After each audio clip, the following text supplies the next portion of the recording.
al regreso de actividades después del verano. Hoy tenemos la primera actividad de la sección iberoamericana y tenemos dos invitados de lujo que luego presentaremos, ¿verdad? A mi derecha a Carlos Malamud y luego más a la derecha a Héctor Casanueva. Los invitados de hoy y luego a nivel del Ateneo de Madrid somos tres de la sección iberoamericana. La vicepresidenta Milagros López Salvador, yo que soy el presidente, y uno de nuestros socios que es Miguel Enrique Otero, que va a dar la introducción y la presentación inicial. Así que, Miguel Enrique, por favor. Comienzo por agradecer a la sección Iberoamérica, a los organizadores de este evento, la oportunidad de compartir una muy breve reflexión sobre el tema al que está dedicado. El del pensamiento, o dicho con más precisión, el supuesto pensamiento de Simón Bolívar sobre la cuestión de la integración de los países de América del Sur. No me voy a referir en concreto a este tema, puesto que para ello han sido invitados dos muy calificados expertos, el diplomático y especialista en relaciones internacionales e integración Héctor Casanueva y el doctor en historia, investigador principal del Real Instituto Elcano, Carlos Malamud. Ambos, más lo que tengan a bien decir el ingeniero José Luis Cordeiro, anfitrión del encuentro, y Milagros López Salvador Díaz, invitada a moderar este intercambio, serán de enorme utilidad para cada uno de los asistentes. Quiero recordar que Malamud es un muy reconocido estudioso de la historia de América Latina, autor de libros ineludibles sobre cuestiones como populismo, democracia, representación y legitimidad, financiamiento de la política, partidos políticos y muchos otros, fundamental por su Historia de América, publicada inicialmente en 1972 y que en 2010 volvió a las manos de los lectores, pero en una edición revisada y ampliada. Se trata de uno de esos libros referencia que cualquier interesado en el devenir de nuestro continente debe leer y atesorar en su biblioteca. El año pasado Malamud publicó El sueño de Bolívar y la manipulación bolivariana, falsificación de la historia e integración regional en América Latina, arando en el mar y sembrando en el viento, que no solo interesa a los lectores venezolanos, su radiación tiene un alcance latinoamericano.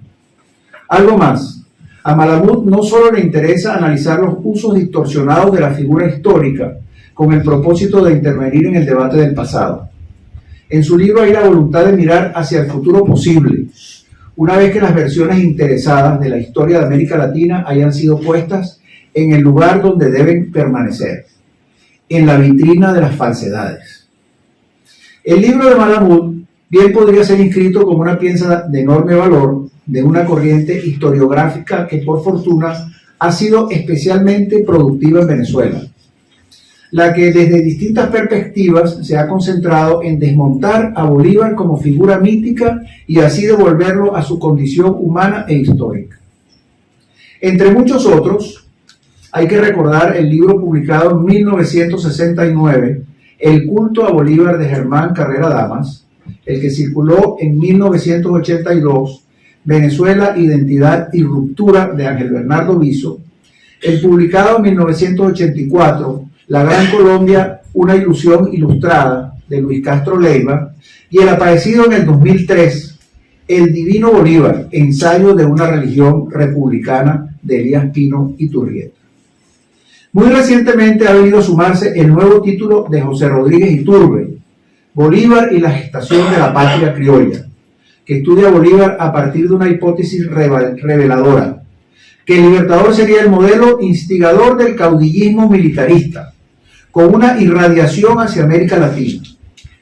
Seguramente hay otros títulos más que pudieran mencionarse, pero estos son los que recuerdo en este momento. ¿Por qué, cuando ya hemos ingresado a en la tercera década del siglo XXI? ¿Por qué cuando transcurrimos por el primer trecho de la era digital, en tiempos donde los desafíos del futuro se imponen de forma ineludible? ¿Por qué? Se preguntarán muchos y la pregunta es legítima. Debemos dedicar tiempo y energía a desmontar el imaginario, la mitificación, las mentiras, los usos y abusos que se ha hecho de la vida de Simón Bolívar. ¿Por qué todavía el Bolívar distorsionado constituye un problema que debemos resolver? hay que desmontarlo, devolverlo a su condición humana y terrena, mostrar sus logros pero también sus reveses, hacer visibles sus aciertos y errores. En otras palabras, humanizarlo de forma irreversible para que el populismo, el militarismo, el caudillismo dictatorial, la narcoguerrilla, las izquierdas antidemocráticas y todos los demás enemigos de la libertad que pueblan América Latina dejen de utilizarlo como el gran argumento legitimador de sus apetitos, que no son otros que el poder total, unilateral, corrupto y por tiempo indefinido. Por esto es que hay que celebrar la aparición del libro de Malamud, celebrar la iniciativa de este foro, celebrar todo esfuerzo para cuestionar la mitificación de los líderes militares o políticos de América Latina, porque lo que la experiencia ha enseñado es que siempre se les utiliza para justificar la violación de las libertades y del Estado de Derecho. Muchas gracias.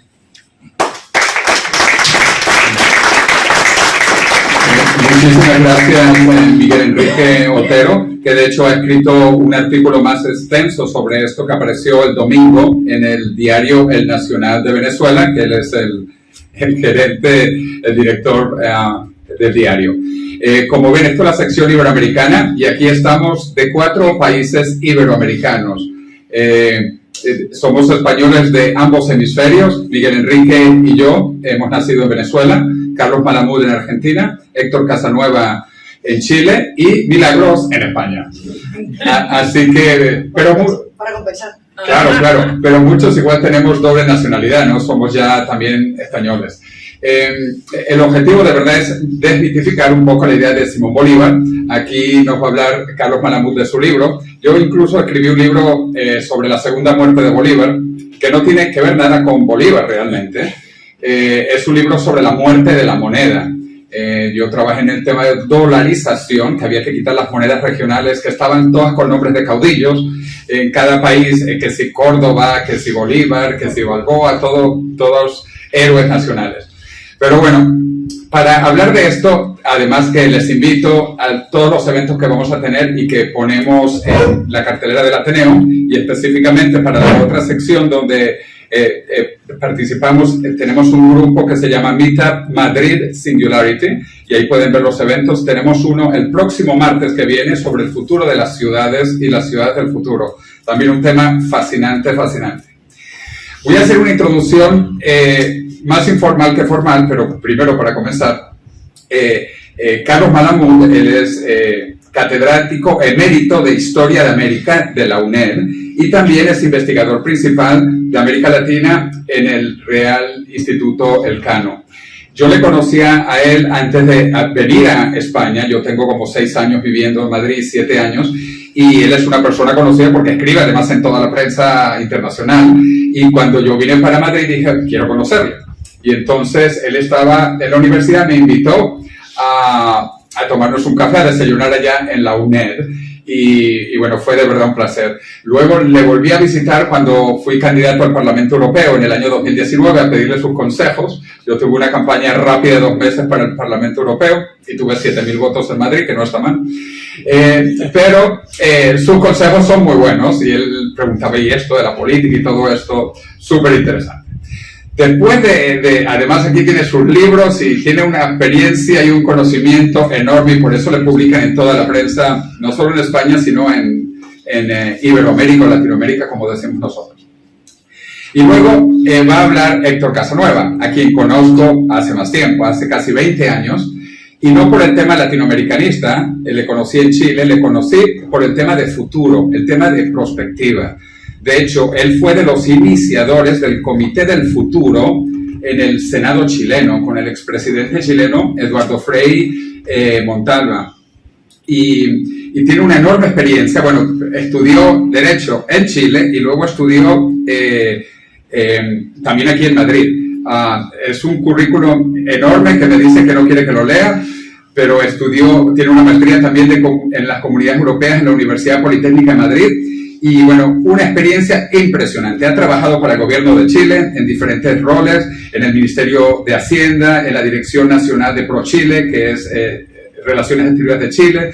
Fue el representante de Chile en la LADI, en Mercosur, ha sido vicerrector académico de diferentes universidades en Santiago. De hecho, nos invitó a los futuristas de Iberoamérica a que fuéramos a Santiago, a las universidades donde él estaba trabajando. Voy a nombrar dos: la Universidad Miguel de Cervantes y la Universidad Pedro de Valdivia.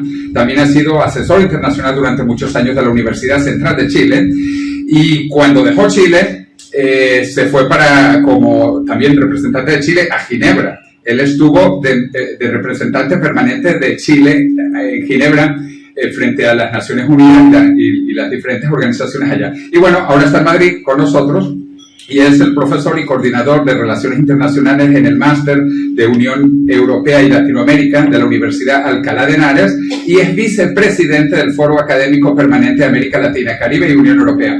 Y lo que no pones, que él es el cofundador y vicepresidente del Consejo Chileno de Estudios de Prospectiva y acaban de publicar un libro maravilloso, autores de 3 países, de Chile, de Colombia y de México, sobre el futuro de Latinoamérica.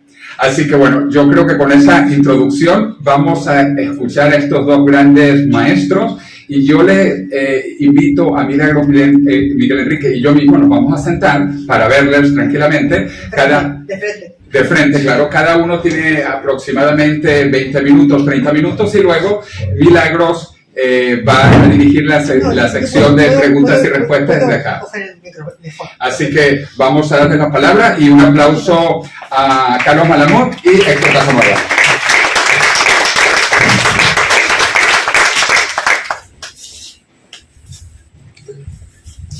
Muchas gracias, buenas tardes.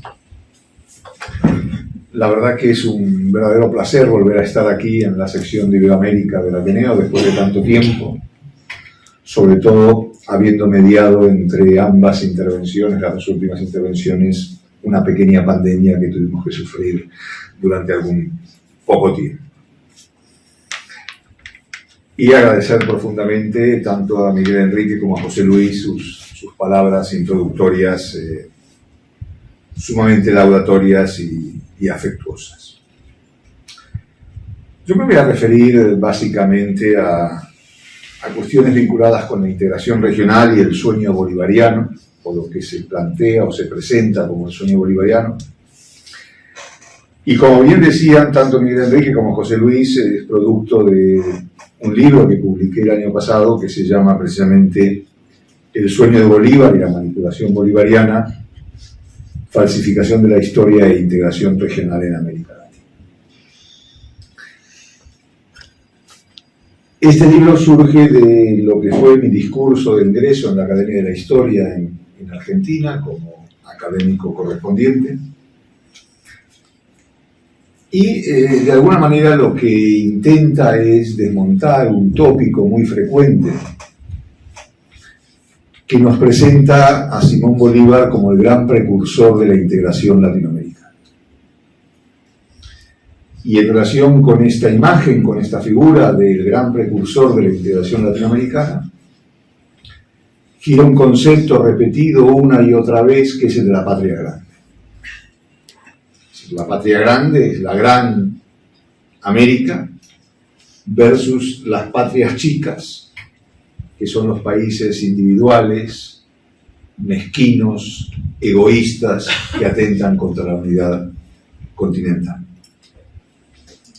Ahora, últimamente quien intentó adueñarse de esta idea de Bolívar como el precursor de la integración latinoamericana fue Hugo Chávez y por lo tanto a partir de ahí todo el movimiento bolivariano. Pero nos engañaríamos profundamente si pensáramos que Chávez o el bolivarianismo en su versión actual son los únicos que participan de esta idea. En realidad es una idea bastante difundida en América Latina y de la cual se nutren, abrevan, pensadores, políticos, economistas, historiadores, politólogos de izquierda, de derecha, de centro, de arriba, de abajo, de todos lados. Unos y otros vuelven indefectiblemente a caer en la figura y el pensamiento de Simón Bolívar. Hay varias intervenciones donde Bolívar aparentemente plantea estas cuestiones, pero sobre todo hay una frase tomada de la Carta de Jamaica, un escrito de Bolívar de 1815, que de alguna manera está en el hit parade que proclama a Bolívar como el gran precursor de la integración latinoamericana. Y dice Bolívar en esta Carta de Jamaica lo siguiente: es una idea grandiosa pretender formar de todo el mundo nuevo una sola nación con un solo vínculo que ligue sus partes entre sí con el todo, ya que tiene un origen, una lengua, unas costumbres y una religión. Debería por consiguiente tener un solo gobierno que confederase los diferentes estados que hayan de formarse. La frase es contundente, no deja lugar a dudas. Es decir, de esta frase se desprende, como decía, de una manera irreversible, que Bolívar era un gran impulsor de la integración regional. Es decir, esto sirve para presentarnos a Bolívar como el gran precursor de la integración regional, teniendo en cuenta que últimamente Bolívar no es solo precursor de la integración regional, sino también es el precursor del antiimperialismo en América Latina o el precursor del siglo XXI. Pero en otras variaciones de lo que Carrera Damas llamó el culto a Bolívar, que recordaba Miguel Enrique, pues en otras variaciones Bolívar también fue, por ejemplo, el precursor de la industria petrolífera en Venezuela. Y fue precursor prácticamente de todo. Es difícil buscar una parcela de realidad en Venezuela donde Bolívar no haya dicho o sembrado algo que diera lugar a una realidad posterior. Ahora, en realidad, ¿Bolívar dijo esto que acabo de leer? Sí y no. Me explico, porque si no, no se entiende nada. Lo dijo porque si uno va a la Carta de Jamaica, encuentra estas palabras citadas de forma literal. Pero el problema está en que lo que he leído, que se presenta como una frase cerrada en sí misma, como un universo cerrado en sí mismo, no termina ahí. Hay más. Hay una parte que continúa. Hay una parte que se le escatima al lector y sin la cual es muy difícil entender lo que realmente quería decir Bolívar. Y voy a leer el párrafo entero, porque no solo no es que no haya un punto y aparte, ni siquiera un punto y seguido, es que hay un punto y coma o dos puntos. Entonces, dice Bolívar: es una idea grandiosa pretender formar de todo el mundo nuevo una sola nación con un solo vínculo que ligue sus partes entre sí con el todo, ya que tiene un origen, una lengua, unas costumbres y una religión. Debería por consiguiente tener un solo gobierno que confederase los diferentes estados que hayan de formarse. Y sigue diciendo Bolívar: mas no es posible, porque climas remotos, situaciones diversas, intereses opuestos, caracteres desemejantes, dividen a la América. Es decir, Bolívar conocía claramente las limitaciones del momento. Conocía claramente cuál era el estado de la América en el que él estaba actuando, interviniendo. Y sabía que con los mimbres que le tocaba actuar era muy difícil avanzar en la dirección de la unidad. Y aquí habría que preguntarse una cuestión que me parece importante. ¿Qué quería Bolívar? Bolívar quería la integración regional. Tengamos en cuenta que cuando Bolívar actúa, cuando Bolívar lidera buena parte de los procesos emancipadores en lo que hasta entonces era el Imperio Español, y que iban a dar lugar esos procesos emancipadores a nuevas repúblicas surgidas de las guerras de independencia. Cuando Bolívar actuaba, la idea que tenemos hoy de integración regional no existía. Cuando hablamos de integración regional, y al menos la experiencia europea es lo que nos muestra, y es la aspiración de otros procesos también de integración, hay una mínima cesión de cuotas de soberanía en instancias supranacionales, sin las cuales es imposible avanzar en ese proceso de integración. Y esta idea era totalmente inexistente a comienzos del siglo XIX. Por lo tanto, ¿qué quería Bolívar? Bolívar no quería la integración de los antiguos virreinatos, de los antiguos territorios, de las audiencias, de las antiguas gobernaciones que formaban parte del Imperio Español. Bolívar lo que quería era la unidad de todos esos territorios para poder enfrentarse con un grado de fiabilidad mayor al poder militar español que estaba comprometiendo entonces los avances del proceso de emancipación. Y en realidad, lo que quería Bolívar no era ni más ni menos que recomponer la unidad del Imperio Español que había saltado por los aires como consecuencia del proceso emancipador. Es decir, la América Unida ya existía antes de la independencia y la América estaba unida dentro, o por lo menos la América Española, estaba unida dentro del Imperio Español.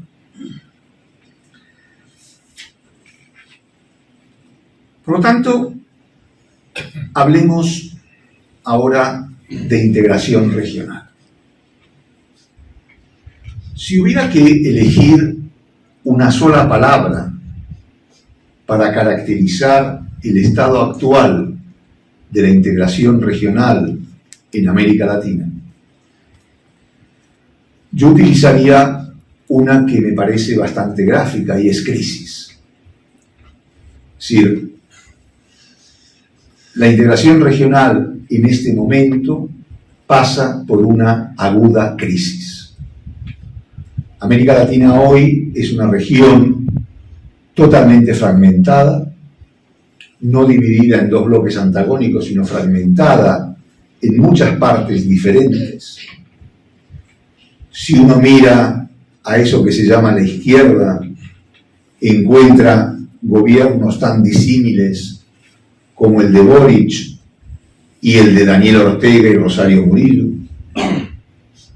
o el de Petro y el de Maduro, que si bien son vecinos, son bastante diferentes entre sí, entre otras cuestiones por el contexto institucional que rodea a uno y otro. Pero si miramos a la derecha también encontramos grandes discrepancias entre Nayib Bukele, por ejemplo, de El Salvador, y Lacalle Pou en Uruguay. Entonces, América Latina como una región fragmentada, heterogénea, tiene muy complicado avanzar en ese proceso de integración regional. Por eso me gustaría hablar de lo que entiendo de una manera muy general. Son las tres grandes causas que obstaculizan avanzar en ese proceso de integración regional. Tres grandes causas que se pueden sintetizar en dos excesos y un déficit. Tres grandes causas, de las cuales dos de ellas, los dos excesos, de alguna manera están vinculados o están integrados en esa frase de Bolívar de la Carta de Jamaica. ¿Y cuáles son esas tres causas? Por un lado, el exceso de retórica. En segundo lugar, el exceso de nacionalismo. Y finalmente, el déficit de liderazgo. Por supuesto que hay otros factores que inciden en esto, pero estos tres me parece que son sumamente gráficos e ilustrativos del estado actual de las cosas en la región. Comencemos por el exceso de retórica. En un continente tan dado a eso que García Márquez definió como el realismo mágico, pues lo excesivo está a la orden del día. Hubo en torno a 100 años de soledad una gran polémica historiográfica sobre un suceso que cuenta García Márquez en su libro vinculado con la huelga en las bananeras y sobre todo con la represión militar de los huelguistas. García Márquez en su libro habla de los miles de colombianos fusilados por el ejército en la represión del movimiento huelguista. Que un novelista ficcione la realidad es parte de esa realidad, es parte de su métier y tiene, de alguna manera, todas las licencias poéticas o literarias para hacerlo. Y por eso la novela es novela. Cuando Moisés Naím se quiso centrar en la presencia cubana en Venezuela, que es omnipresente, que se ve reflejada en buena parte de la realidad cotidiana de lo que ocurre en Venezuela, y no solo a la hora de controlar los servicios de inteligencia o la confección de los documentos de identidad, pues Naím se encontró con una dificultad. Y es que para escribir sobre lo evidente le faltaban pruebas concretas que trasladara un ensayo de corte académico. Entonces decidió escribir una novela, Dos espías en Caracas, que refleja esta realidad cotidiana. El problema con la huelga de las bananeras y 100 años de soledad es que lo que dice García Márquez ahí cuando habla de los miles de muertos se convirtió en una fuente histórica. Numerosos historiadores, numerosos colegas citaban textualmente a García Márquez y de esa manera los miles de muertos se convirtieron en el canon recurrente de la represión militar. Investigadores posteriores encontraron que los miles de muertos en realidad ni eran miles ni eran cientos, sino que eran unas pocas decenas. Pero como reconoció posteriormente García Márquez, en el mundo florido tropical de su novela, hablar de decenas de muertos no tenía ningún sentido. Para que fuera eso efectista, luminoso, colorido, había que hablar de miles de muertos. Pero bueno, esa era una licencia que se tomaba García Márquez. Bueno, con la integración regional pasa lo mismo. Es decir, todo el mundo habla de las grandes ventajas que tiene la integración regional, de lo positivo que sería la integración regional para los pueblos latinoamericanos.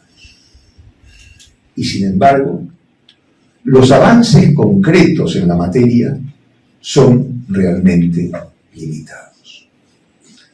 Es más, en la primera década del siglo XXI, cuando el bolivarianismo estaba en todo su apogeo, cuando se produjo aquello del primer giro a la izquierda, digo el primero porque ahora teóricamente estamos en el segundo, aunque el resultado del plebiscito chileno de ayer, del domingo, de alguna manera cuestiona esta idea del giro a la izquierda. Hablaremos de eso. Ya parlaremos, que dirían algunos. Pues, cuando se produjo esa sucesión de gobiernos, ayer bolivarianos, hoy progresistas, como consecuencia de la caída en desgracia del adjetivo bolivariano, pues se insistía una y otra vez en las grandes ventajas de la integración regional. Y se decía algo así como, bueno, ahora que todos hablamos el mismo lenguaje, ahora que somos todos parte del mismo club, por lo tanto la integración está más al alcance de la mano. Y sin embargo, en esa década fue cuando hubo más conflictos bilaterales, no vinculados con el tradicional conflicto bilateral latinoamericano, relacionado con las cuestiones de fijación de límites, de trazado de fronteras, sino con problemas económicos, políticos o militares. Por ejemplo, Argentina y Uruguay tuvieron un serio encontronazo por la construcción en Uruguay de 2 fábricas de pasta de celulosa. Brasil tuvo conflictos con Bolivia por la nacionalización de una refinería de Petrobras. Tuvo conflictos con Paraguay por el precio de la electricidad de la presa de Itaipú. Tuvo conflictos con Ecuador. Colombia tuvo conflictos con Ecuador como consecuencia del bombardeo de un campamento de la FARC en territorio ecuatoriano, donde el presidente entonces ecuatoriano, Rafael Correa, se sintió terriblemente ultrajado y habló de que ese bombardeo había sido un ataque a la soberanía nacional.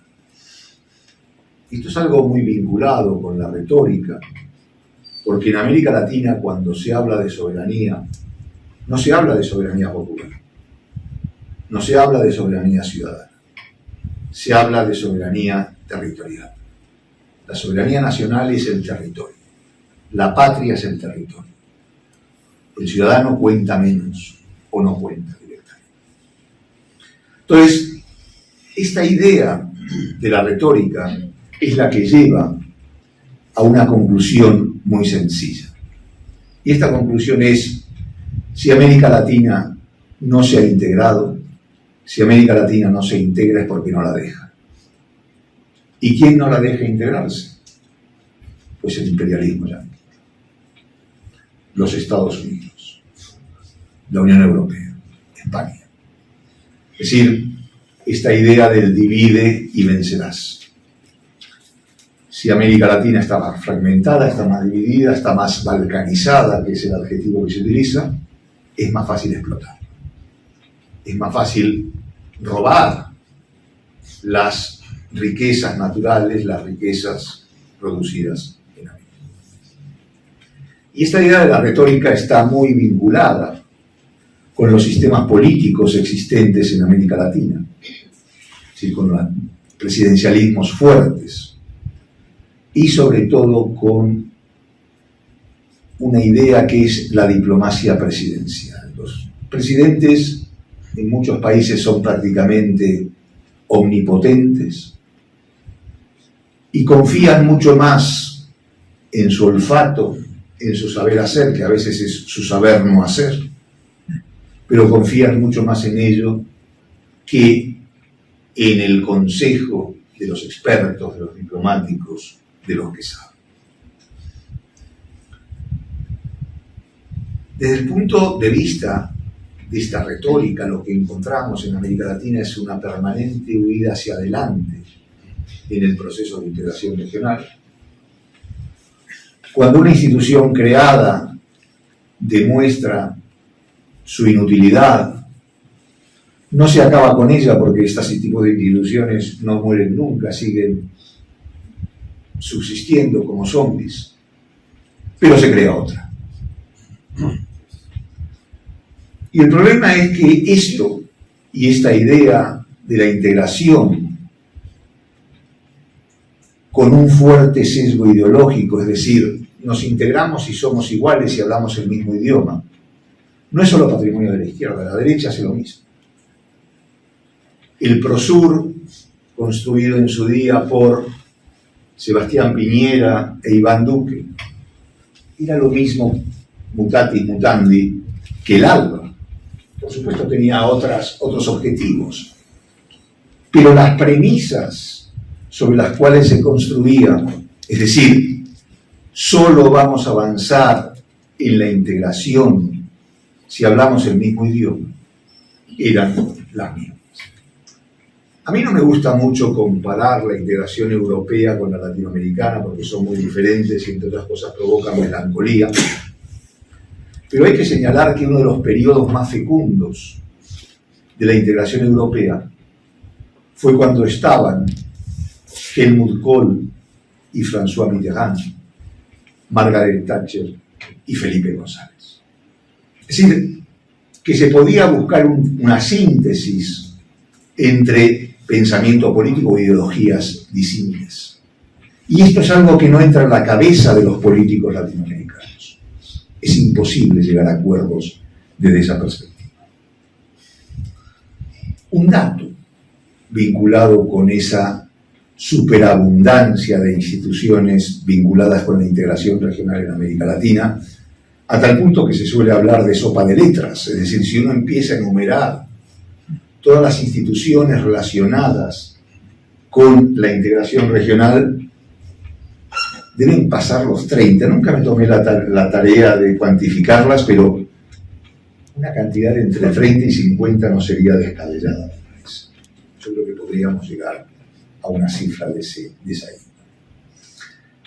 Pero el dato que os quería comentar es que América Latina es la región del planeta con más parlamentos regionales o subregionales que se conocen. Si cualquier proceso de integración regional que se precie debe tener un parlamento regional o subregional, si no, no sirve. Es como el crecimiento económico en España en los años 80-90, donde toda capital de provincia que se precie debía tener una universidad y una estación del AVE. Si no, era de segunda, de tercero, de cuarta. Y en América Latina tenemos el parlatismo, es decir, el Parlamento latinoamericano, el Parlamento andino, el Parlamento sudamericano, el Parlamento del Mercosur, y podemos seguir. Segundo exceso, para no extenderme demasiado, el exceso de nacionalismo. El nacionalismo es un sentimiento muy fuerte en América Latina, que corta transversalmente todo el pensamiento político. Y da igual si ese pensamiento político en sus inicios era más localista o más internacionalista. Hay dos pensamientos políticos que en el siglo XIX eran muy internacionalizados, como son el liberalismo por un lado y el marxismo por el otro. Pues bien, en América Latina tanto el marxismo como el liberalismo están permeados fuertemente por el nacionalismo. ¿Por qué? Porque el nacionalismo está muy vinculado en América Latina al desarrollo de la identidad nacional.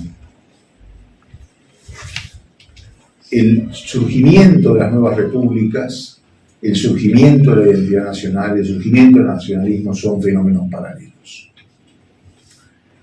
Y este desarrollo del nacionalismo se da en dos etapas consecutivas. La primera, cuando el nacionalismo es americanismo.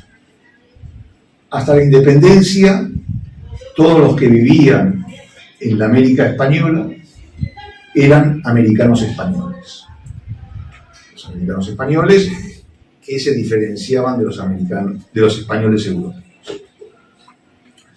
Pues bien, como consecuencia de la independencia, esos españoles americanos quieren ser solo españoles, perdón, solo americanos, y para ello tienen que desprenderse de todo lo español, tienen que matar todo lo español. En términos freudianos diríamos que había que matar al padre. O como escribió recientemente un historiador español, matar a la madre patria. Entonces, se trataba de un proceso muy doloroso, muy traumático, que en un segundo momento, cuando empiezan a surgir las nuevas repúblicas, ese nacionalismo ya no se construye contra lo español, sino se construye contra el vecino. Si yo me afirmo como argentino en contra del chileno, del uruguayo, del boliviano, yo me afirmo como colombiano en contra del ecuatoriano, del venezolano, y así podríamos seguir hasta el infinito. Pero esa fuerte presencia del nacionalismo es lo que impide avanzar en la integración regional, porque es lo que dificulta precisamente esa cesión de cuotas de soberanía a instancias supranacionales a las que me refería anteriormente. Y finalmente está el tema del liderazgo, el déficit de liderazgo. En Europa,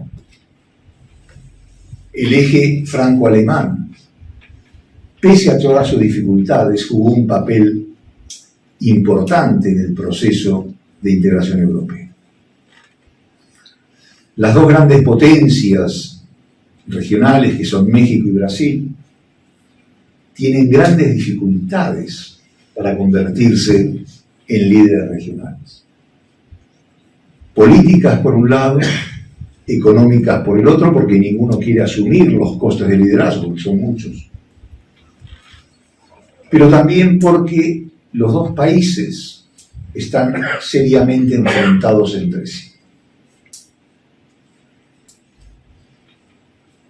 Y esto es un elemento importante a considerar. Por lo tanto, habría que, y con esto voy a concluir, que preguntarse si es necesaria la integración y por qué. Son dos preguntas que va a responder o intentar responder Héctor, yo no voy a hacerlo, pero sí me gustaría plantear otra o introducir otra previamente a acabar mi intervención, y que está vinculado con los problemas de liderazgo por un lado y con los problemas de retórica por el otro. Y es la pregunta de qué se quiere integrar en América Latina. ¿O de qué estamos hablando en América Latina cuando hablamos de integración regional? Porque, por un lado, se habla de la integración de América Latina. Hay algunos que, por ser políticamente correctos, introducen al Caribe en la ecuación, aunque el Caribe tiene poco que ver con todo este proceso, pero queda muy bien hablar del Caribe. Inclusive en nuestro Ministerio de Asuntos Exteriores se ha introducido también el Caribe. Pero por el otro se habla de la integración de América del Sur.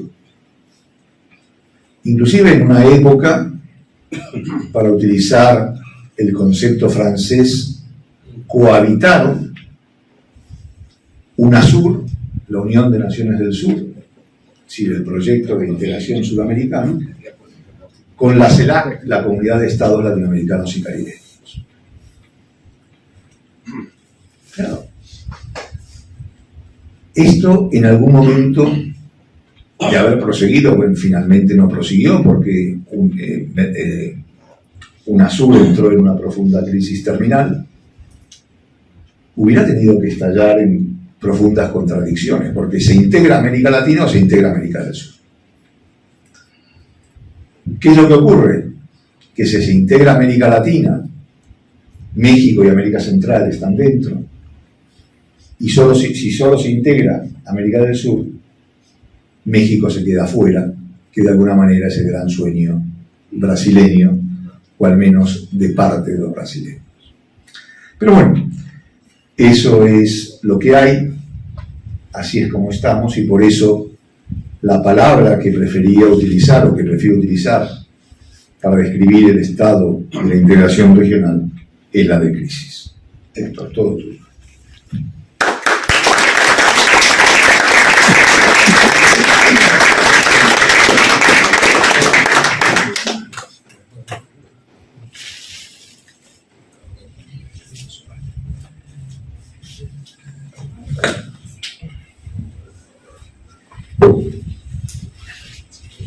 Bueno, muchas gracias en primer lugar al Ateneo.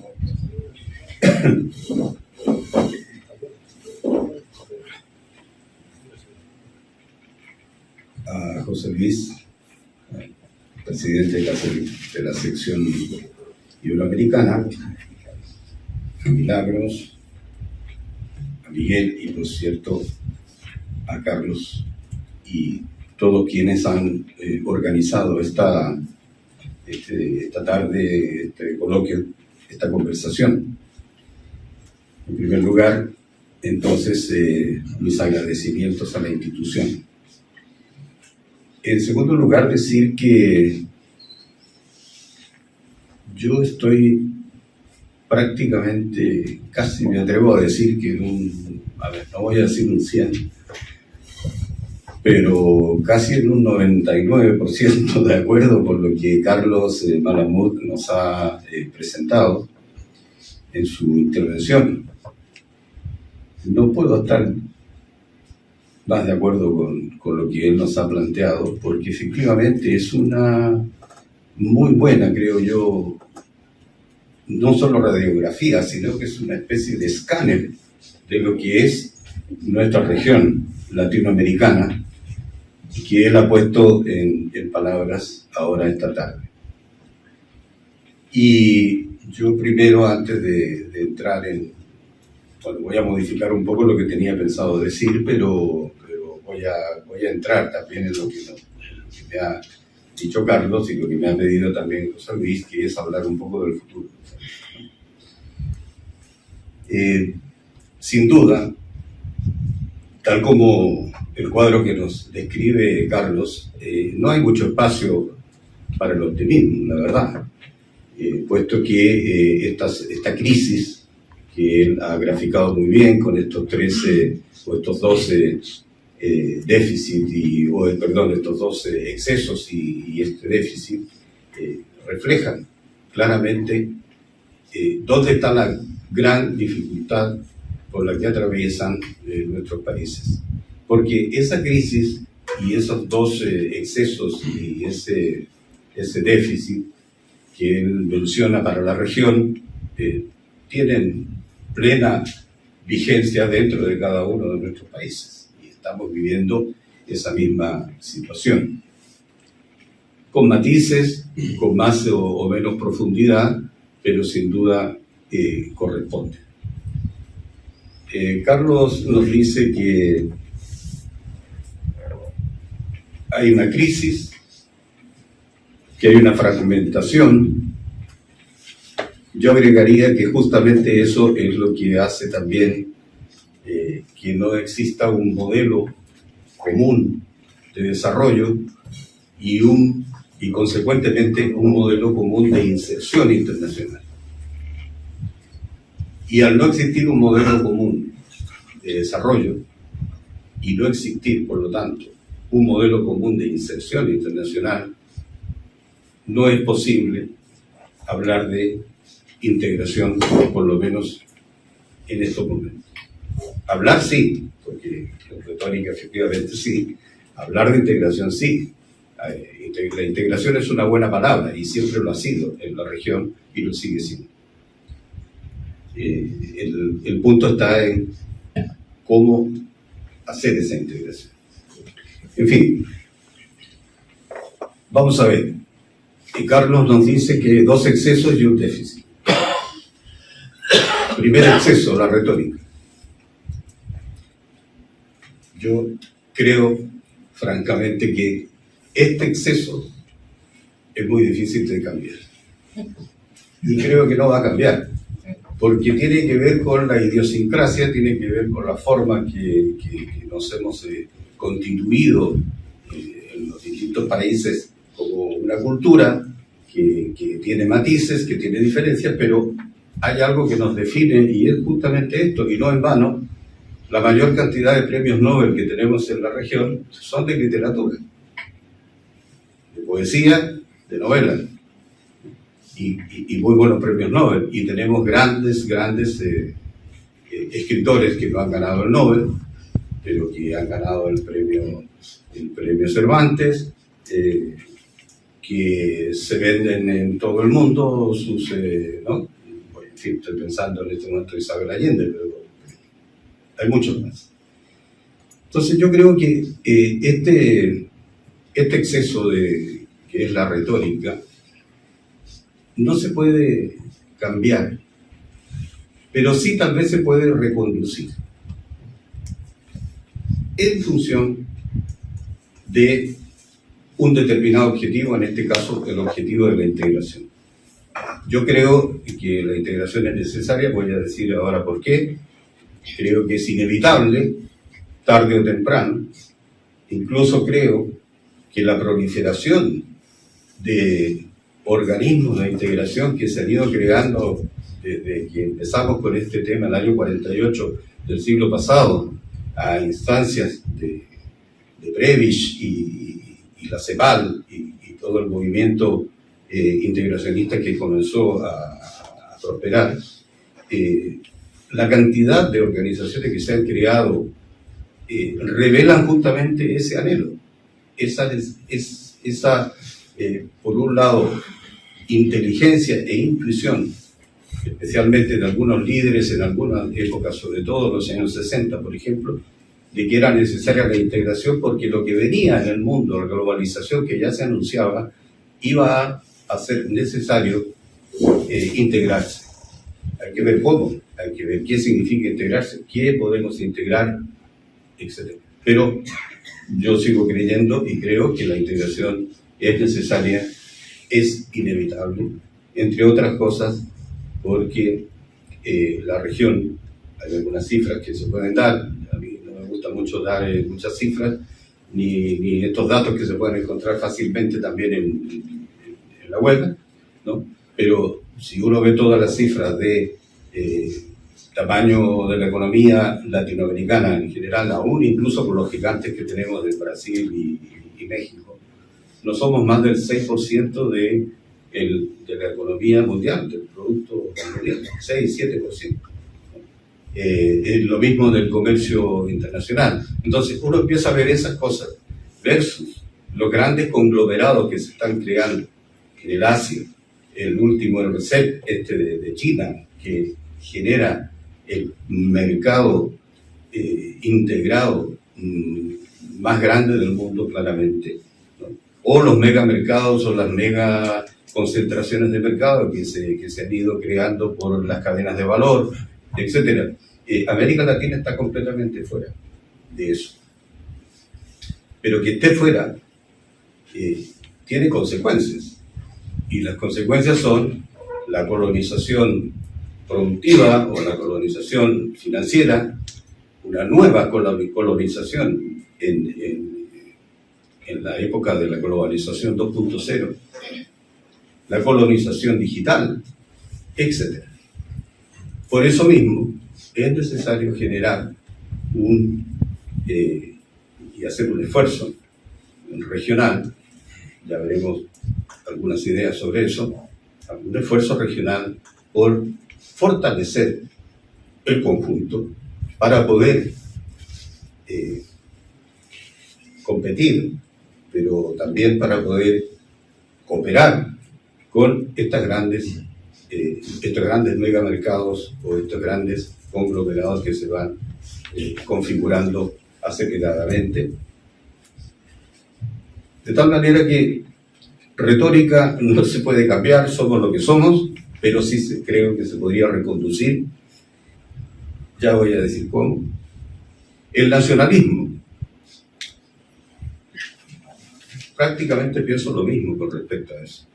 El nacionalismo es un sentimiento muy arraigado en el ser humano, no solo en América Latina, está muy arraigado en Europa, está muy arraigado en todos lados, ¿no? Un poco que se produce alguna sensación de riesgo a las personas de un territorio, aflora inmediatamente el nacionalismo. Y eso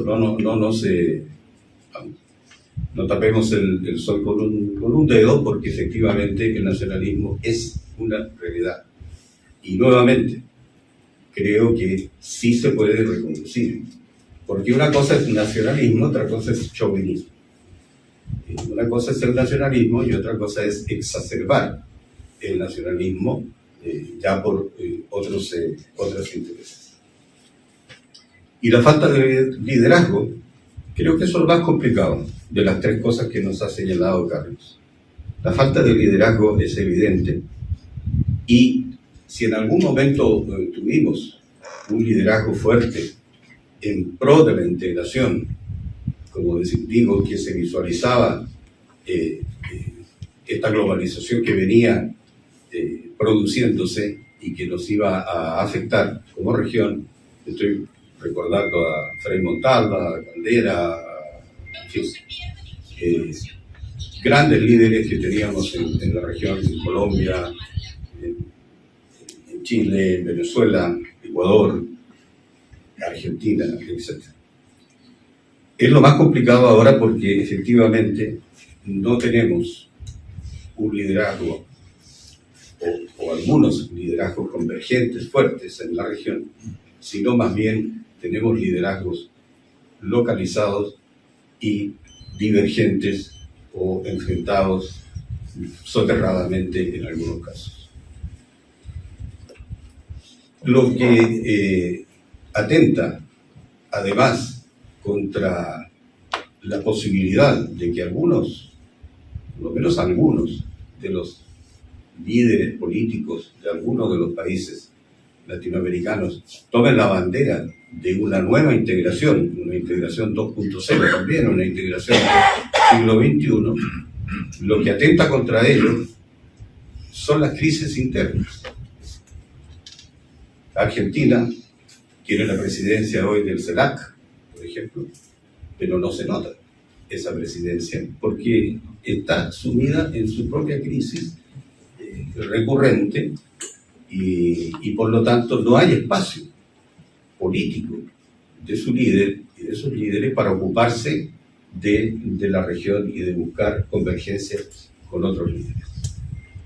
Lo ocurrido ayer en Chile, el presidente Boric en algún momento se le vio como una, no digo que no se le vea todavía, se le puede llegar a ver, pero se le vio como una gran esperanza de una nueva izquierda. De hecho, la revista Time hace un reportaje, una entrevista hace una semana sobre Boric, donde claramente lo diferencia, por supuesto, de Ortega, lo diferencia de Maduro. Él mismo, Boric, se ha diferenciado también de ellos. Y se veía como un posible alguien que podía tomar la bandera de la integración latinoamericana.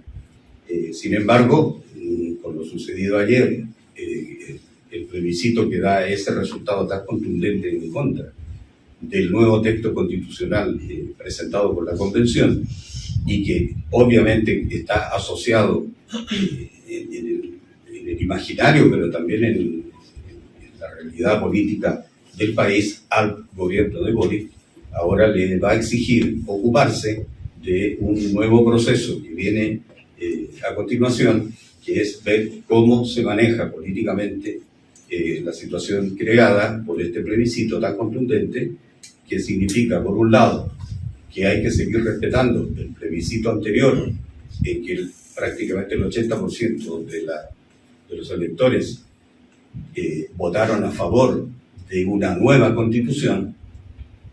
¿Y cómo se concilia eso? Con que ayer se rechaza el texto propuesto, pero la lectura política que prácticamente todos los partidos políticos han hecho, es decir, esto no significa que se anula la voluntad popular de tener una nueva constitución que reemplace la actual, sino que lo que hace es que este texto es el que se rechaza porque el texto no es bueno, porque tiene fallas, porque tiene problemas técnicos, porque tiene problemas de enfoque, etcétera, etcétera. En fin, pero entonces el presidente Boric se va a tener que encargar, y su equipo se va a tener que encargar de resolver ese tema interno, y por lo tanto no queda espacio tampoco para asumir ningún tipo de liderazgo.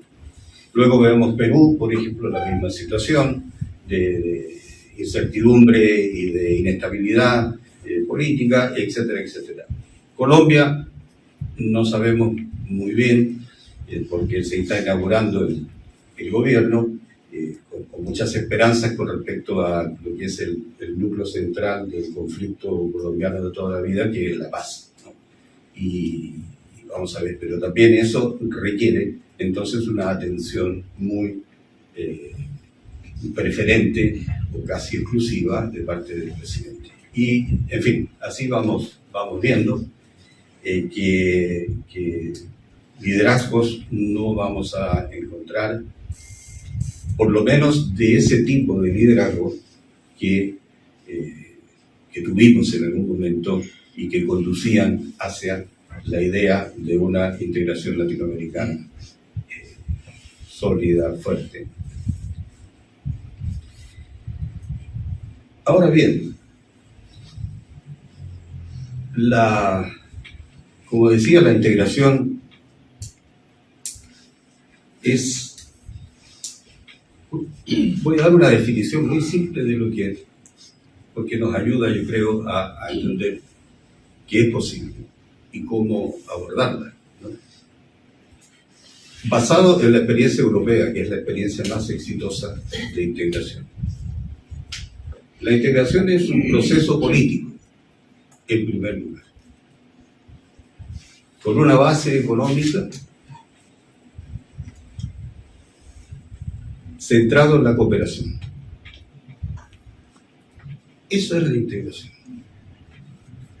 Si le quitamos alguno de estos tres componentes, evidentemente no podemos avanzar en esa unión de voluntades que conducen a fortalecer las capacidades del conjunto en función del bienestar de las personas, que al final de cuentas de eso se trata en la política.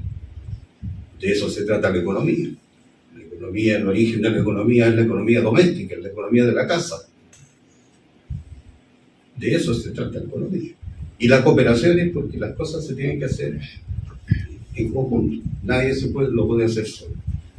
Basado en estas tres ideas, ¿por qué es necesaria la integración hoy de América Latina?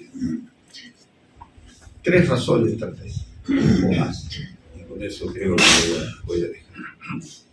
Primero, porque ya la realidad de la configuración del orden internacional del siglo XXI es una realidad de espacios integrados.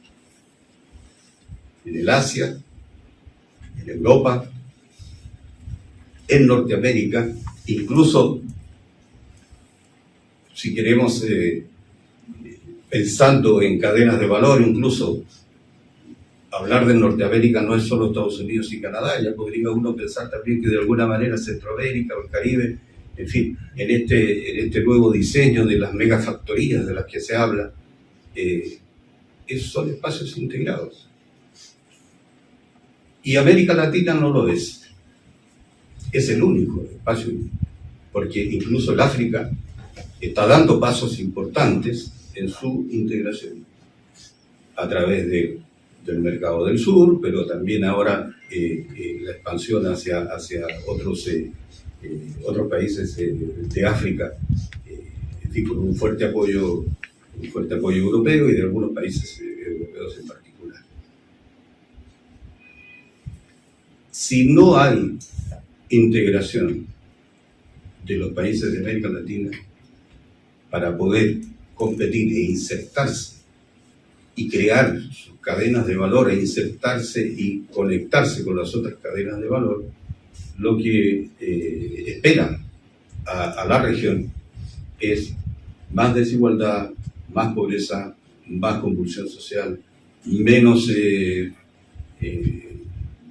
integración digital en el mundo de la transición digital y serios problemas de orden ecológico y medioambiental.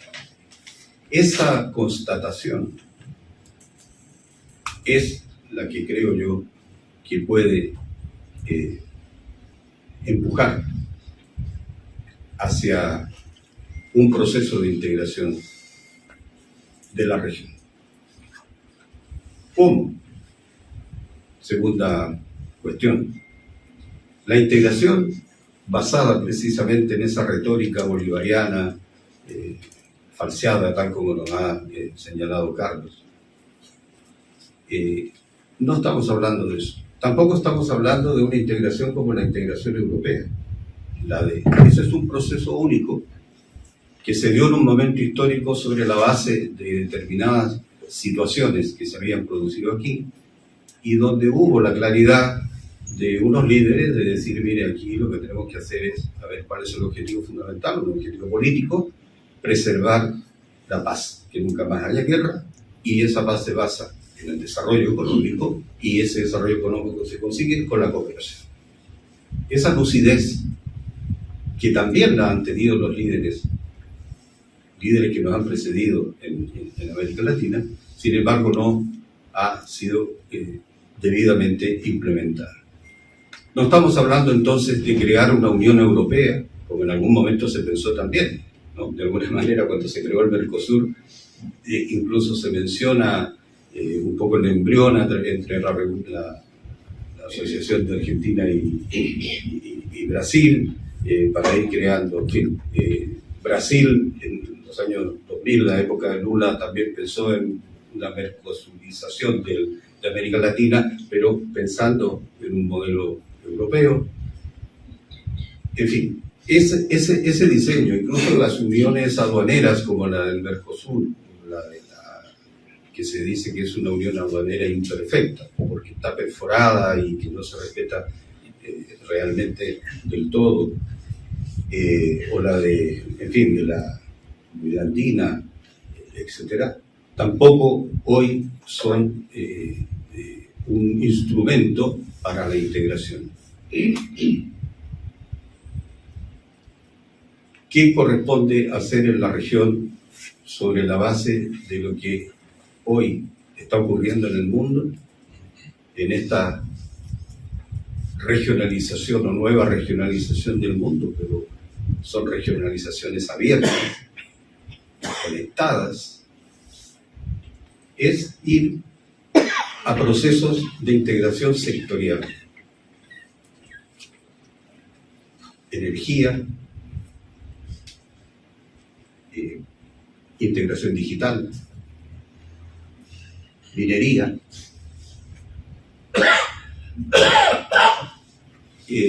sectores en los cuales, bueno, infraestructura, por supuesto, como base de un proceso de creación también de ese mercado interior latinoamericano que no logra cuajar. Estos sectores, energía, en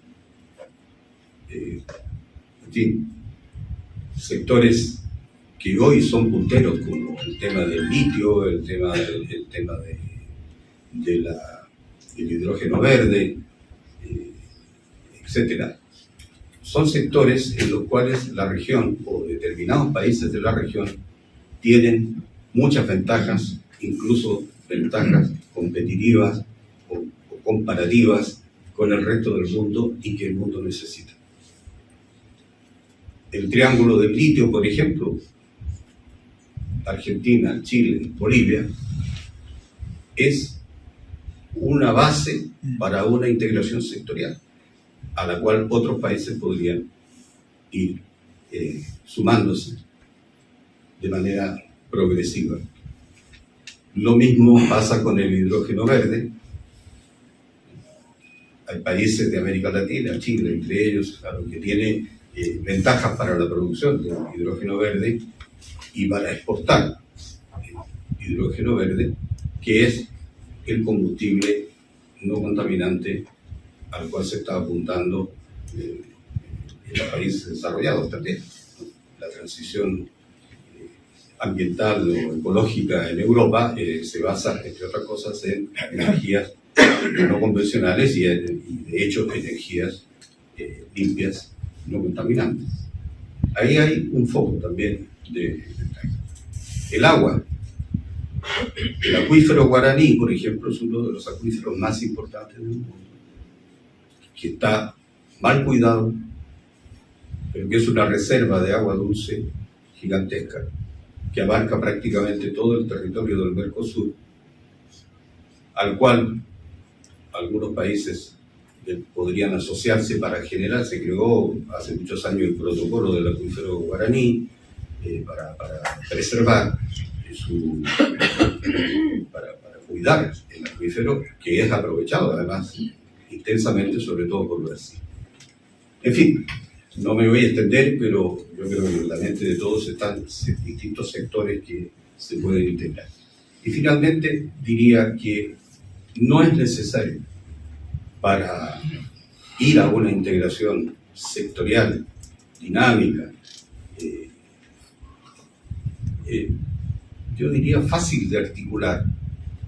No es necesario crear nuevos organismos, como solemos hacer, porque existe desde hace muchos años, el año 80, el Tratado de Montevideo de 1980, que es un marco normativo común que abarca 12 países, 13 en realidad de la región, incluyó México, incluyó los grandes, México, Argentina, Brasil, Colombia, Chile, etcétera, que tiene un diseño, el Tratado de Montevideo, cuyo organismo articulador es la ALADI, la Asociación Latinoamericana de Integración.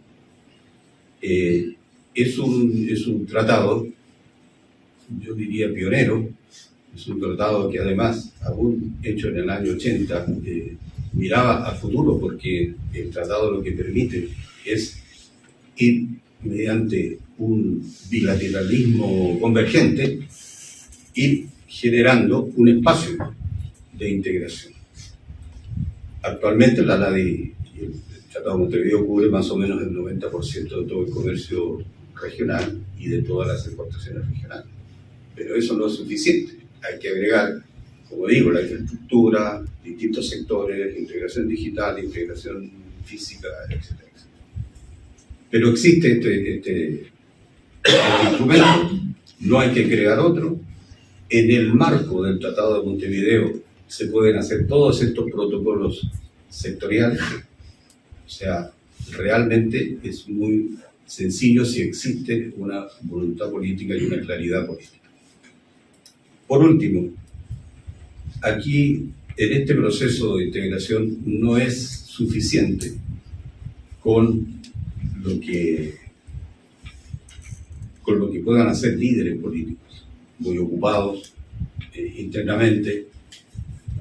Es necesario también que la sociedad civil, no estoy hablando de la sociedad civil, y no digo nada en contra de eso tampoco, que se manifiesta en las calles, estoy hablando de la sociedad civil orgánica, como la academia, por ejemplo, las universidades, como por ejemplo las agrupaciones de profesionales, etcétera, que los sindicatos, los gremios empresariales, que vayan generando también condiciones de acercamiento sectorial y presionen al poder político, a los gobiernos, a los parlamentarios, para que vayan abordando este tipo de integración. Una convergencia de sectores integrados puede crear una nueva integración más fácil de administrar, menos retórica, más cosas concretas, ir a las cosas y lograr esta fortaleza común que permita integrarse en el mundo, con los diferentes territorios o agrupaciones territoriales o de integración que se han ido creando. Obviamente, por lo menos desde mi punto de vista, que el mejor relacionamiento que esta integración sectorial o convergente sectorial puede tener en el mundo es con la Unión Europea, claramente. Pero eso sería materia de otro seminario, ¿no? Y ver cómo podemos vincular mejor la América Latina con la Unión Europea. Muchas gracias.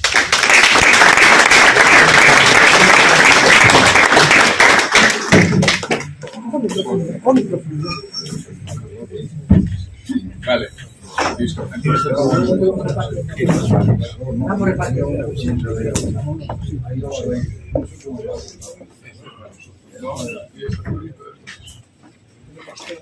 Bueno, después de estas dos espectaculares presentaciones, vamos a pasar a la sección de preguntas y respuestas. Nuestra vicepresidenta Milagros López Salvador pues va a estar haciendo el recorrido para las personas que tengan preguntas. Igualmente también luego Miguel Enrique Otero y los propios ponentes se pueden autopreguntar. A ver, Milagros. ¿Por dónde empezamos? Empezamos por allí y hacemos el barrido a la derecha. Mejor. Así no. Hacemos el barrido así.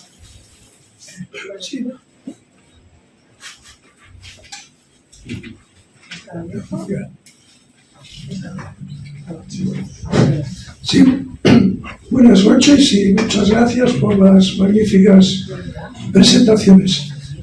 De una manera muy telegráfica, se ha aludido a la Unión Europea como un modelo de éxito, de integración, sin duda lo es, y ha habido una sugerencia brillante de empezar, como empezó la Unión Europea, con el carbón y el acero, por agrupar sectores de actividad. Hasta aquí el paralelismo es atractivo, pero yo quiero poner de relieve una dificultad fundamental para que ese paralelismo tenga algún sentido. La Unión Europea se construye sobre un modelo económico concreto y un modelo político y moral concretos, que no son neutrales.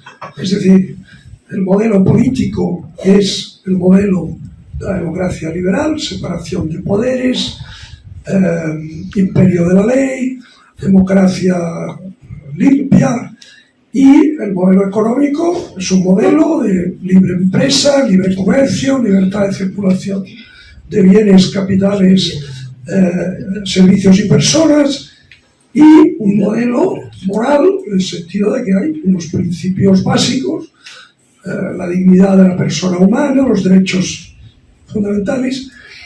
Entonces, si no hay un modelo económico común y un modelo político común aceptado por todos, la integración no es posible.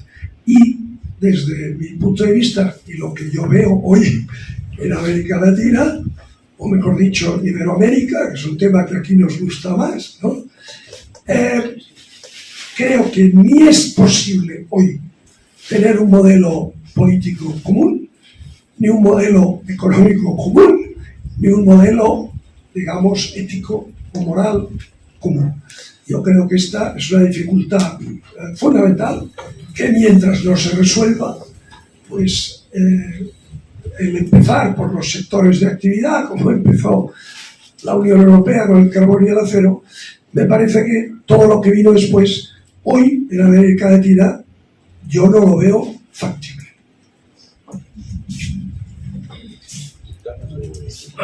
¿Para quién es esa perla? Bueno, yo creo que es más para Héctor Casanueva, pero... Sí, yo, encantado.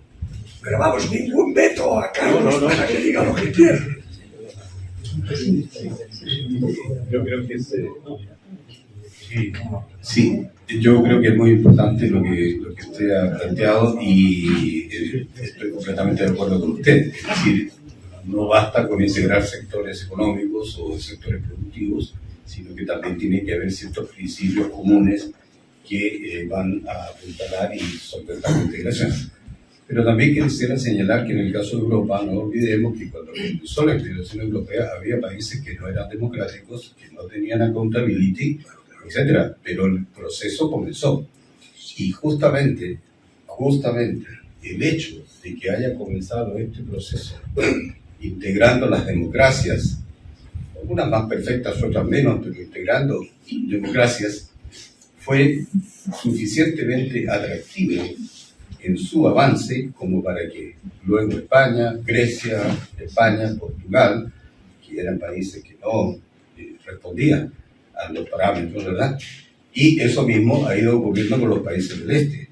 Entonces, el proceso de integración no es un proceso inmediato que abarque a todo el mundo, y en el caso de América Latina exactamente lo mismo. Vamos a ver qué países pueden, sobre la base de estas integraciones sectoriales, al mismo tiempo compartir ciertos principios básicos de lo que significa la institucionalidad democrática, el modelo económico, la libre empresa, etc. Hay países que lo respetan en América Latina y que podrían perfectamente ser los primeros que generen este embrión de integración y que sea atractivo suficiente para que otros vayan.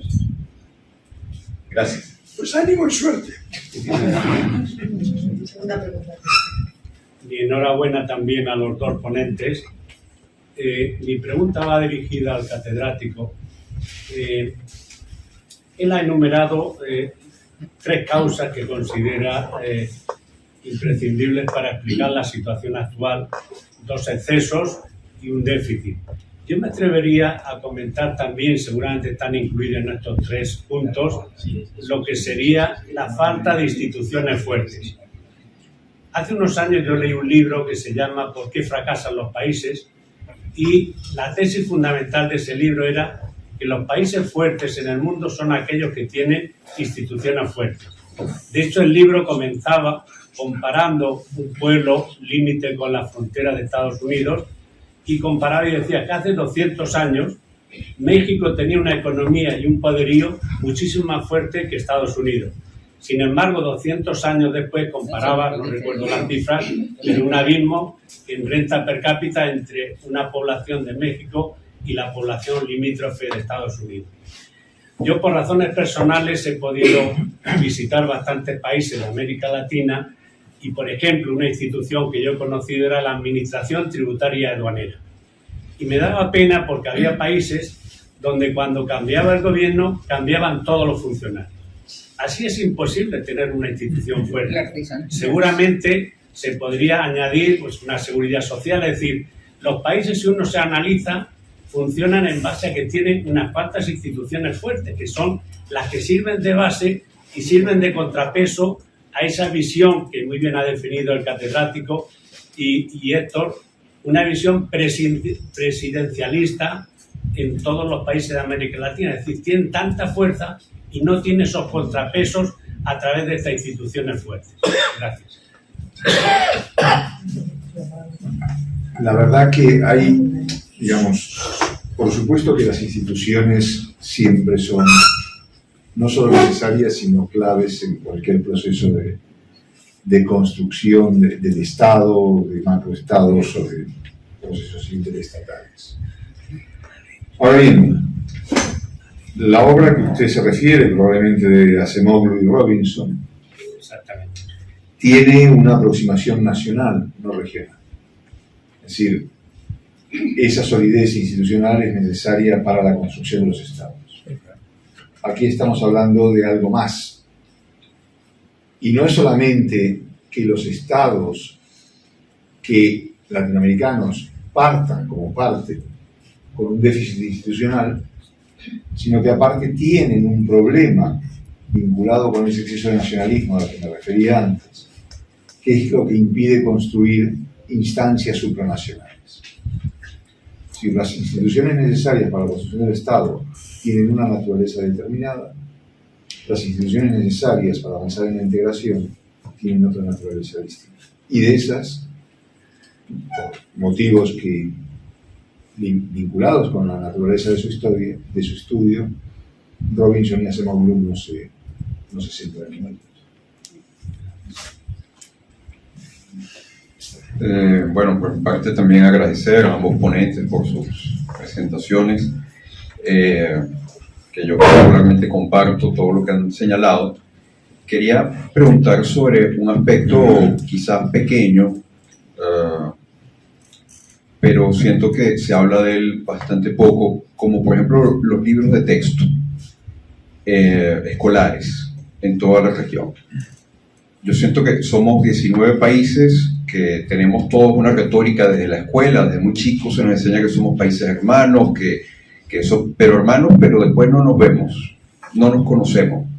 Y el venezolano no sabe nada de la historia de Colombia, aunque la tiene al lado, el mexicano no sabe nada de la historia de Sudamérica, y así. Uno ve el libro de texto en Venezuela y te dicen que Colombia arrebató un montón de territorio a Venezuela. El libro de texto en Colombia dice exactamente lo mismo de Venezuela. El libro de texto en Chile te dice que Argentina les quitó toda la Patagonia, y el libro de texto en Argentina te va a decir más o menos algo similar de Chile. Y yo lo que me pregunto es si a través de una cosa aparentemente pequeña como son los libros de texto no se puede ir creando una base para ir creando una disposición mental para que al cabo de una o dos generaciones pueda haber quizás una visión que va más allá, ¿no? Lo vemos incluso, diría yo, para mal en España, a una generación de la transición. Las competencias de educación se pasaron a las 17 comunidades autónomas y ahora cada una quiere ser un país diferente, en función de la historia que han recibido en los textos escolares. Entonces, una cosa aparentemente inocua puede ser la llave quizás de la integración o de la desintegración. Y hay como pocas iniciativas en esta línea en América Latina. No sé cómo lo dice. Bueno, es un problema complejo, evidentemente, y que es un problema muy vinculado con el desarrollo de las historias nacionales. El problema de los libros de texto no está tanto en la manera en cómo se enseña la matemática o cómo se enseña la geometría o la lengua,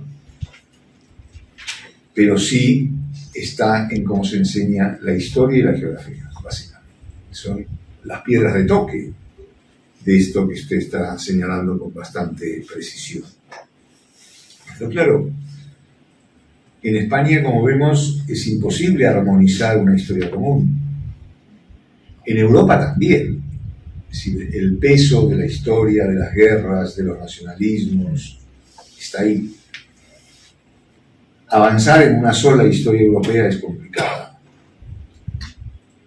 En América Latina ha habido numerosas iniciativas tendentes a armonizar, a poner en común trabajos históricos que cruzaran fronteras. Pero me temo que ni en una ni en dos generaciones va a ser posible. Es decir, en todo caso, yo no apostaría tanto por impulsar la integración modificando los currículos escolares y tratando de escribir una sola historia o avanzar en esa línea, sino en todo caso avanzar en la integración para que al final del proyecto, del trayecto, sea posible una mayor convergencia desde esa perspectiva. Pero es un problema serio, ¿no? Es decir, que está ahí.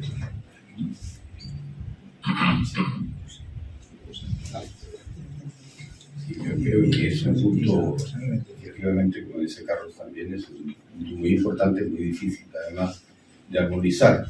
Y tal vez pensar en ir hacia una forma o textos comunes puede ser, ¿no? De hecho, hay iniciativas en ese sentido. Por ejemplo, hay una muy concreta entre Chile y Perú, académicos de Chile, académicos de Perú, que están trabajando en función de armonizar los textos escolares, sobre todo aquello que nos divide, ¿no? Que es la guerra del Pacífico y todas sus consecuencias y lo que ha pasado, lo que pasó y lo que pasó después. Con Bolivia hay un equipo de académicos y de políticos también bolivianos, chilenos, fundaciones, en fin, que estamos, yo ahora estoy acá en España, no estoy en eso directamente, pero estuvimos, pero sigue ese proceso trabajando también en lo mismo, en búsqueda de una lectura común que no violente a nadie. Tampoco se trata de hacer cosas anodinas, porque tampoco eso resiste el juicio de la realidad, ¿verdad? Y lo que dice Carlos me parece excelente perspectiva. Ver de qué manera, no recuerdo muy bien cómo lo dijo al final del proceso, algo así dijo, pero yo capto perfectamente. Yo creo que un ejemplo en fin, no hay que copiar esas cosas necesariamente, pero por lo menos el ejemplo de la motivación. El programa Erasmus en Europa es lo que más ha hecho por la integración europea. Claramente, las generaciones Erasmus son prueba viva de lo que es la creación de una cultura europea sin violentar las culturas nacionales o sin violentar las historias también nacionales. Pero al final de cuentas, independientemente de cuál sea la historia que a uno le han contado, si en un momento determinado te encuentras con el otro o con la otra y te encuentras con grupos de amigos y de otros países y en un proceso educativo como el Erasmus, eso va generando claramente nuevas realidades y una base mucho más sólida de integración. Yo creo que hacia eso sí tendríamos que empujar. Bueno, hay iniciativas también, está el programa Paulo Freire, está el programa Pablo Neruda, etcétera, etcétera, pero todavía son bastante incipientes, pero un fuerte programa tipo Erasmus en la región que requiere financiamiento, lamentablemente sí tenemos ese problema, es lo que ayudaría más, es lo que ayudaría más. Yo quisiera añadir un dato. En el año 73, cuando estaba aquí el programa UNESCO, en el que yo participé con el programa CENIDE, a iniciativa holandesa se pidió que hubiera una historia común europea. Y todos los países estuvieron de acuerdo, presentaron candidatos, historiadores importantes, estaban con la implicación de que era interesante que el libro de texto reflejase una historia común europea con vistas a una unión de otro tipo europeo. Y después de que estaban todos a favor, interesantes periodistas por una parte diciendo lo que iba pasando y los historiadores trabajando, y fracasó a pesar de la buena voluntad de los países y de los expertos. Yo no trabajé en ello, no soy historiador, pero como UNESCO que trabajé 3 años ahí, sí que fui testigo de que existió. Gracias. Sí, pero por ejemplo, la UNESCO publicó una historia de América Latina, no sé si eran 9 volúmenes o 10 volúmenes, donde el objetivo era similar. Y eso sí se publicó. Ahora, ¿qué efectos tuvo desde la perspectiva que aquí se planteaba? Muy limitados. Es decir, no pasó de una iniciativa académica, ¿no? Con poca incidencia en la realidad. Acérquense el micrófono. Sí. ¿Suena aquí? Sí. Sabemos, pero acérquenselo, eso es muy importante. ¿Está bien? Sí, ahora sí. Ahora sí. Sí, claro. Bueno, solo un comentario adicional, que hay como que 2 aspectos que probablemente podrían estar en el análisis y que no los he visto presentes. El primero, el papel o el peso que tienen los equilibrios de poder en la conformación de integraciones.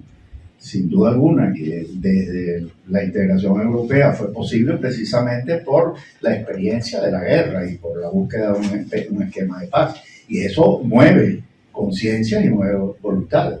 El otro proceso que creo que también tuvo un papel importantísimo fue todo el proceso que se construyó a partir de la ronda Uruguay de la Organización de Comercio, y que no es precisamente, sino a partir de esto, cómo se impulsan procesos de integración en el resto del mundo, es decir, tanto el equilibrio como, digamos, lo que podía significar precisamente el proceso de la globalización. Entonces, estos dos elementos sí me parecen interesantes. Quisiera oír un comentario de los ponentes.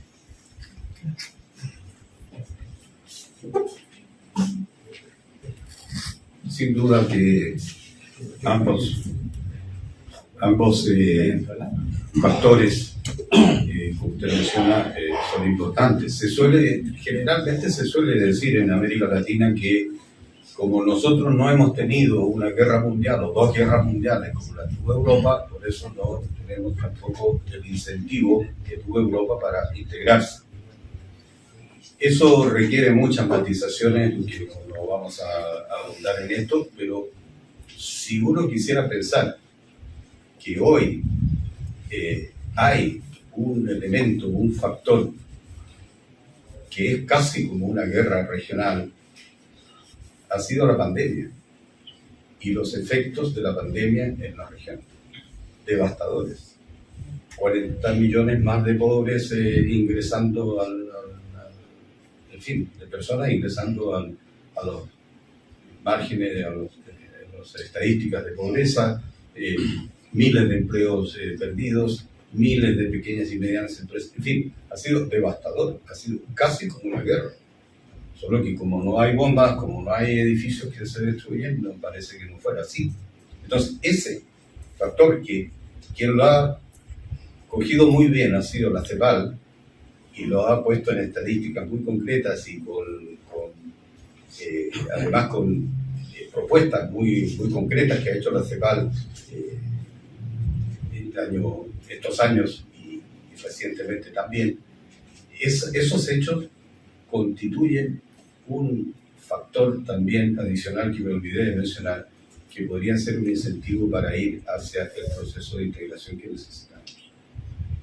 Y no recuerdo el segundo factor que usted mencionó. La ronda de Uruguay. Sí, bueno, la ronda de Uruguay fue muy importante, por supuesto, ¿no? Y ahora estamos esperando a ver si hay una nueva ronda de la Organización Mundial de Comercio para ayornarla y ponerla en sintonía con lo que es el siglo XXI, con lo que es la economía digital, el entorno digital, etc. Pero en su momento fue la ronda de Uruguay fundamental, el acuerdo de Marrakech y todo lo que vino después, sin duda. Sí. Buenas noches. Gracias por las excelentes presentaciones y también por las excelentes respuestas que han dado a las preguntas. Yo quisiera destacar la dimensión económica del proceso de integración, porque finalmente se trata de que haya personas, empresarios que hagan negocios y que se ven motivados a hacerlo y que resulte rentable. Durante mucho tiempo en América Latina resultó más rentable para muchos empresarios en numerosos países recibir la protección del Estado. El proteccionismo, que es la otra cara justamente de la integración, la cara opuesta a la integración, predominó durante mucho tiempo en América Latina. Se acusa injustamente a la CEPAL de haber promovido esto. La CEPAL tempranamente tomó nota de los problemas que se derivaban del proteccionismo, pero en todo caso allí se produjo un matrimonio indeseable entre el estatismo más de centro-izquierda que predominaba en muchos países y los empresarios que vieron la oportunidad de hacer negocios recibiendo la protección estatal. Les pregunto, ¿cómo ven ese factor en América Latina? ¿No hay también un déficit en materia de empresarialidad en América Latina? O quizá no lo hay, sino que sencillamente les resulta más rentable entenderse directamente con otros países o insertarse en cadenas productivas globales y no ven a la integración como una posibilidad finalmente de rentabilidad. Sí, no, esta es una cuestión que tiene evidentemente numerosas aristas, ¿no? Es decir, empezando por el papel del Estado en el proceso de integración.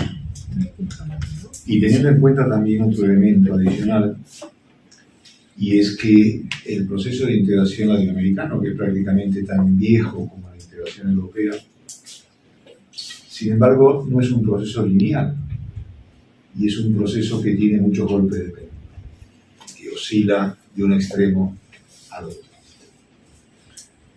Durante mucho tiempo, décadas de los 60, 70, 80, el comercio y la economía jugaban un papel central en la idea de lo que debía ser la integración regional. En la primera década del siglo XXI, bajo el influjo bolivariano, se cuestiona abiertamente el papel del comercio y se opta por la conservación política. La integración ya no debía ser económica, sino que había que apostar a la conservación. Y de esta perspectiva, evidentemente, el rol del Estado se repotencia. Ahora, yo no diría que el estatismo es un valor del centro-izquierda, ¿no? En América Latina el estatismo ha sido un valor de la derecha y de la izquierda. Y si se me apura, más de la derecha que de la izquierda, porque quien gobernó en los 60, en los 70 y en los 80 fue la derecha. ¿Y por qué fracasa la integración regional en los 60 y en los 70? Básicamente por el proteccionismo. ¿Y quiénes eran los mayores partidarios del proteccionismo en los países latinoamericanos? Los empresarios y los sindicatos. Ambos dos querían vivir a costa del papá Estado y de las prebendas que daba el papá Estado. Esto no quita para que durante el proceso bolivariano, evidentemente, o bajo el influjo bolivariano, el Estado se convierta de alguna manera en el principal actor de la integración regional, dejando de lado a los empresarios y a la iniciativa privada. Uno de los grandes aciertos de la Alianza del Pacífico, que en su momento supone un verdadero cambio de paradigma en la integración regional, que vuelve a introducir la centralidad del comercio, es que también incorpora el papel de la iniciativa privada en la integración. Hasta el punto que se crea un consejo empresarial que ocupa un lugar preponderante en la organización escasa, pero organización al fin, de la Alianza del Pacífico. Pero, evidentemente, los empresarios deberían jugar un papel más importante en la integración latinoamericana, un papel que hasta ahora ha sido escaso. Sí. Bueno, esto alguien me está hablando ahí. Bueno, pues muchísimas gracias, ha sido muy ilustrativa y menos mal que el señor Vidal Cuadras hace ya un ratito que ha hablado, porque si me llega a mí a tocar detrás de él, yo creo que no había ni hablado, me habría muerto de vergüenza, porque él desde luego es un hombre muy ilustrado. Bueno, vamos a ver, se ha hablado de Chile, a ver si no estoy, ustedes me corrigen por favor.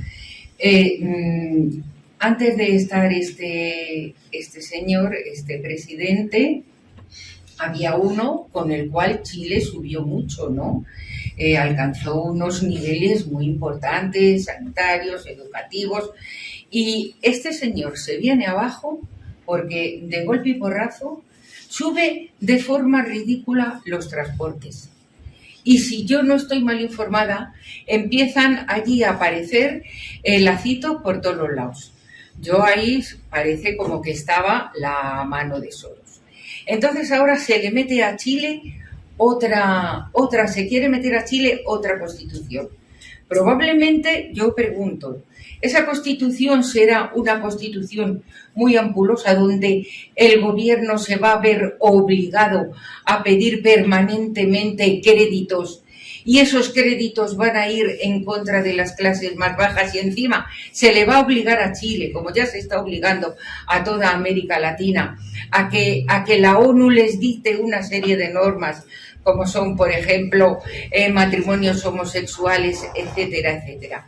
Y por otra parte, el señor Vidal Quadras, que también habla, lo ha dicho muy bien, porque yo lo que quería decir es, Europa se está empobreciendo muchísimo. Es posible que al final todos seamos un protectorado de los grandes y que tengamos que hacer, por culpa, entre otros, de la deuda, que tengamos que hacer lo que ellos nos dicen. Porque, por ejemplo, a mí esto de que se junte Iberoamérica o Hispanoamérica, no me parecería que esto pudiese salir adelante. Porque, por ejemplo, México es un estado fallido. Si México dejaran los 50 o 52 millones de mexicanos que hay en Estados Unidos de enviar dinero a sus familiares, al otro día México era un estado fallido. Por otra parte, después, tantos cárteles, tanta corrupción, es imposible que ahí se junten, porque sería aumentar más la corrupción y que los poderosos todavía y los corruptos mandarían todavía más. Y bueno, ya por último decir que a mí no me extraña que este señor, o sea, que haya un líder y ese líder bueno o malo sea Bolívar y a Bolívar lo ensalcen, porque mire usted, aquí permanentemente se está hablando mal del Cid Campeador, que si era un vendido, que si era un hombre, a veces yo he oído decir hasta que no existió. Se está también oyendo decir, bueno, no se oye decir, perdón, nada de don Pelayo. Entonces, si a un pueblo nos quitan los mitos, nos dejan huérfanos, que es lo que quieren hacer, dejarnos huérfanos. Entonces, a mí no me extraña que esos movimientos patrióticos quieran tener un líder. Y bueno, perdón si me he extendido y muchas gracias, ha sido muy ilustrativo. Tenemos que hacer ahí una pequeñita. Bien, no tengo prisa ninguna. La integración latinoamericana va a ser muy complicada porque los países son difíciles. Pero de todas maneras existió una integración americana, un embrión de la Unión, que fue la Gran Colombia, que estará en Ecuador, Colombia y Venezuela. Yo creo que una integración de toda Latinoamérica debería empezar posiblemente por Colombia y Ecuador. Son dos países bastante parecidos. Y aunque han tenido unos gobiernos también de izquierdas, sí han admitido los dos la economía de mercado, que es un tema básico que hay que tener. Y yo no creo que Petro vaya a cambiarlo. O sea, yo creo que la integración latinoamericana debe empezar en Colombia y Ecuador. Después, posiblemente habría que pasar a Perú, que al fin y al cabo tiene una historia común con Ecuador impresionante. Y más adelante podría seguir por Chile. Al fin y al cabo, los modelos económicos de Perú y de Chile, aunque Chile está mucho más avanzado, son muy parecidos. Son francamente parecidos. Entonces, esa integración, que debería ser paso a paso, podría ser Colombia, Ecuador, Perú, Chile. Y a partir de ahí ya se podrían ir organizando las cosas. Y son países que comparten bastantes similitudes. Étnicamente, Perú, Ecuador y Colombia son parecidos. Chile es diferente. Pero bueno, hay motivos suficientes para pensar que lo que fue la Gran Colombia podía ser el embrión de la unión, de la integración latinoamericana. Venezuela cuando empiecen a ser sensatos. Aquí esto recordaba que de alguna manera lo que se está proponiendo es la recreación del pacto andino, ¿no? De la comunidad andina que ha terminado como ha terminado. Sobre la Gran Colombia, fue un momento muy breve en la vida de estos tres países que la componían, o los países que se crearon al final del proceso y que la componían, que son actualmente Colombia, Ecuador y Venezuela. Aquí hay una cosa interesante que vale la pena recordar, un poco en sentido contrario de lo que usted dice. Y es primero, que los actuales países latinoamericanos, las actuales repúblicas, que prácticamente no se modificaron desde 1820, 1830, que salvo con la creación de Panamá, siguieron siendo los mismos. Eso marca una diferencia entre América Latina y Europa. En Europa, digamos, el proceso de creación, recreación, reformulación, cambio de fronteras a lo largo de los años y las décadas y los siglos es una constante. En América Latina esto ha sido muy distinto. Pero, sin embargo, el proceso de gestación de esas repúblicas, ¿qué es lo que nos muestra? Que hubo diversos ensayos, diversos intentos de crear estados más grandes que los actuales, pero todos fracasaron. Fue el caso de la Gran Colombia, que fracasó. Fue el caso de la Federación Centroamericana, que fracasó. Fue el caso de la Confederación Perú-Boliviana, que fracasó. Fue el caso del Estado que quiso crear Artigas, que tenía Uruguay, parte de Paraguay y parte de la Argentina, que también fracasó. Es decir, esos ensayos no pueden considerarse como precedentes de la unidad. Primero, porque tuvieron vida muy efímera, y segundo, porque terminaron como terminaron. Y hay otro ejemplo, más en el campo de la retórica que de los hechos, que también vale la pena señalar. Este mucho más reciente, vinculado con la gran afinidad entre Hugo Chávez y Fidel Castro, que fue esta idea de crear Cubasola o Venecuba. Y que si bien había una gran afinidad política e ideológica entre los líderes de los dos países, y pese a las buenas palabras de que estábamos en la senda correcta, sin embargo eso fracasó. ¿Y por qué? Por, otra vez, el exceso del nacionalismo al que me refería. Sí. Pues simplemente decir algo que yo creo que ya de alguna forma se ha dicho o se ha especulado en esta muy interesante intervención o intervenciones. Que verdaderamente... no, claro, que hay que... Tiene que tocar el Justo toco lo que no me... Y es que, en todo caso, parece difícil una integración latinoamericana si antes no se integran los propios países, ¿no? Que han dado ejemplo secular de que han sido países muy desintegrados. Se hablaba de Colombia recientemente. Pues claro, yo creo que Colombia lo primero que tendría que hacer para contribuir a una integración es integrarse a sí mismo, que es un poco lo que se pretende que haga el nuevo presidente, ¿no? El nuevo presidente quiere, al parecer, lograr a un grado de unidad y integración y de convivencia, porque la integración supongo que supone y convivencia mucho mayor de la que ha tenido históricamente, que ha sido pródiga en violencias, en luchas y en desencuentros, ¿no? Y entonces, pues, ojalá Petro lo consiga, que eso supone, entre otras cosas, ponerse de alguna forma de acuerdo con sus enemigos, ¿no? Pretende empezar a hablar con sus opositores más radicales y más ideológicamente adversos, ¿no? Ojalá Petro lo consiga y ojalá llegue un momento que la integración, que al parecer ustedes todos más o menos la creen que es bueno para América Latina, se consiga. Inshallah. Gracias, muchas gracias. Nada. Bueno, la verdad que ha sido un debate muy enriquecedor en la sección iberoamericana.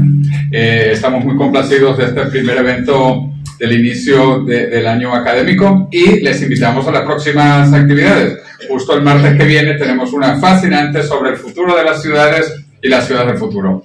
Bueno, les esperamos por acá y muchísimas gracias a Carlos Malamud y a Héctor Casanueva.